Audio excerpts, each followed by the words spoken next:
ಮಾನ್ಯ ಮುಖ್ಯಮಂತ್ರಿಗಳು ಬಂಜಾರ ಸಮಾಜದವರಿಗೆ ಪ್ರತ್ಯೇಕ ಕರೆದು ನಿಮ್ಮನ್ನ MLC ಮಾಡ್ತೀನಿ, ನಿಮಗೆ ಇಷ್ಟು ದುಡ್ಡು ಕೊಡ್ತೀನಿ, ನಿಮ್ಮ ಸಮಾಜದವರು ಹೋರಾಟ ಮಾಡುವುದಲ್ಲಾರ್ದಂಗೆ ನೋಡ್ಕೊಳ್ಳಿ ಅಂತ ಹೇಳಿದ್ದಾರೆ. ಬೋವಿ ಸಮಾಜದ ಮುಖಂಡರನ್ನ ಕರೆದು ಯಾವ ಸ್ವಾಮೀಜಿ ಅವರು ಹೋರಾಟಕ್ಕೆ ಹೋಗಬಾರದು, ನಿಮಗೆ ನಿಮ್ಮ ಮುಖಂಡರುಗಳಿಗೆ ಇಷ್ಟಿಷ್ಟು ದುಡ್ಡು ಕೊಡ್ತೀವಿ ಅಂತ ಹೇಳಿ ಆಸೆಯನ್ನ ತೋರಿಸ್ತಾ ಇದ್ದಾರೆ. ಅದೇ ರೀತಿ ಕೊರಮ ಸಮಾಜದವರಿಗೆ ನಿಮಗೆ ಸ್ಪೆಷಲ್ ಗ್ರಾಂಟ್ ಕೊಡ್ತೀನಿ ಅಂತ ಅಲೆಮಾರಿ ಸಮಾಜದ ಮುಖಂಡರು ಬಂದಿದ್ದಾರೆ.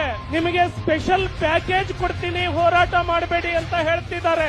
ಹಾಗಾಗಿ ಬಂಜಾರ ಬೋವಿ ಕರ್ಮದ ಕಾಂಗ್ರೆಸ್ಸಿನಲ್ಲಿರುವಂತಹ ಮುಖಂಡರು ಸುಮಾರು ಒಂದು 25 ಕೋಟಿ ರೂಪಾಯಿಯಷ್ಟು ದುಡ್ಡನ್ನ ಇಸ್ಕೊಂಡು ನಾವು ಈ ಸರ್ಕಾರಕ್ಕೆ ಮೀಸಲಾತಿಯಲ್ಲಿ ನಮಗೆ ಬಹಳ ಒಳ್ಳೇದು ಮಾಡಿದ್ದೀರಿ ಅಂತ ನಿಮಗೆ ಸನ್ಮಾನ ಮಾಡೋ ಕಾರ್ಯಕ್ರಮ ಇಟ್ಕೊಳ್ಳೋ ಸಿದ್ಧತೆಯನ್ನ ಮಾಡ್ತಾ ಇದ್ದಾರೆ.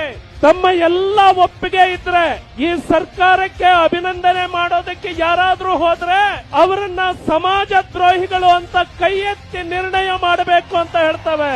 ದುಡ್ಡಿನ ಆಸೆಗೆ ಸರ್ಕಾರಕ್ಕೆ ಅಭಿನಂದನೆ ಸಲ್ಲಿಸುತ್ತಿರುವ ಸಮಾಜ ದ್ರೋಹಿಗಳಿಗೆ ಧಿಕ್ಕಾರ ಧಿಕ್ಕಾರ. ದುಡ್ಡಿನ ಆಸೆಗೆ ಸನ್ಮಾನ ಮಾಡುತ್ತಿರುವ ಈ ಸಮಾಜ ದ್ರೋಹಿಗಳಿಗೆ ಧಿಕ್ಕಾರ ಧಿಕ್ಕಾರ.